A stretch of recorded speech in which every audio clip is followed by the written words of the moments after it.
Aujourd'hui, on va regarder comment venir extraire de l'information, du data d'une Honda Civic 2018 en utilisant un Blue Driver comme ça. Donc, on va se connecter Bluetooth au Blue Driver, puis on va venir extraire de l'information qu'on va être capable d'analyser plus tard sur l'ordinateur. Donc, la première étape, c'est d'utiliser le Blue Driver puis de le connecter. C'est un appareil OBD2. Donc, ce qu'on va venir faire, on va venir le connecter juste ici.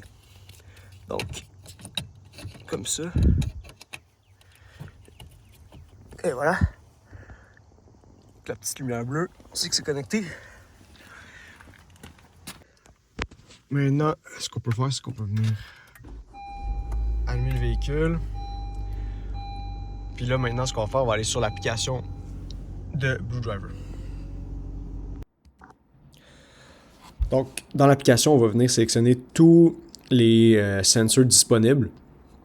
On va venir tout extraire cette information-là pour l'analyse plus tard à l'ordinateur. Donc, on coche tout ce qui est supporté. Puis là, maintenant, on va voir toutes les informations des sensors en temps réel sur l'application. Puis, c'est ça qu'on va utiliser pour venir... C'est tout ce qu'on va exporter, dans le fond. Donc, on va venir maintenant faire un test de conduite. Donc, je vais conduire la voiture pendant un certain temps. On va enregistrer les valeurs, puis je vais venir exporter par la suite.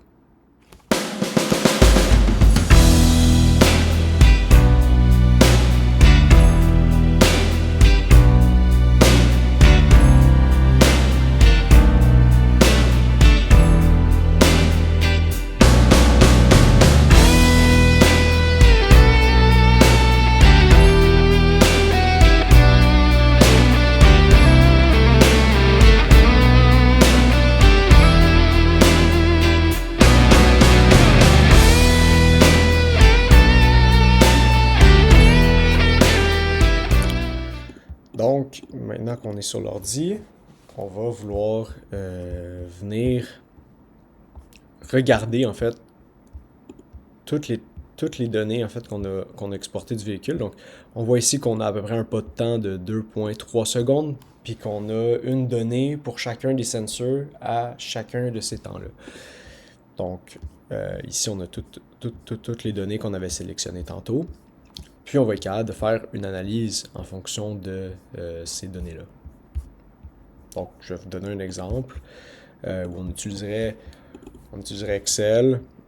On pourrait venir tracer des graphiques. Donc, on viendrait prendre notre data, from text ici, on viendrait sélectionner notre fichier CSV. On viendrait dire que c'est délimité par des virgules. Puis on viendrait finir ici, on pourrait importer. Donc, on aurait, comme tantôt, toutes nos informations pertinentes là, pour faire l'analyse. Si on avait, par exemple, un sensor défectueux, ce serait quelque chose qu'on pourrait potentiellement voir ici. Donc, je fais un exemple. Je prends le temps, puis je vais venir tracer la vitesse en fonction du temps. Donc, ça, c'est... Donc, si je veux avoir une information sur le véhicule, de sa vitesse, pendant que je conduisais, donc je vais venir faire un graphique ici. C'est très de base comme analyse, mais bon, si on a la vitesse en fonction du temps, on peut trouver l'accélération en fonction du temps, on peut trouver la position parcourue par le véhicule pendant tout notre test. Donc, on a quand même, ça peut nous donner quand même beaucoup d'informations.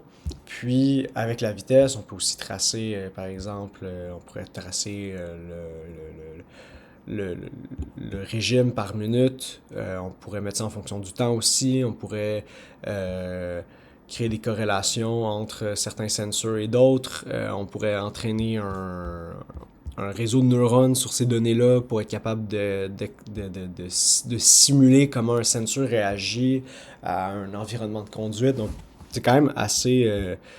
il y a beaucoup de choses qu'on pourrait faire avec toutes ces données-là. Donc, c'est quand même quelque chose de très intéressant. Donc, c'est pas mal ça. Merci d'avoir écouté.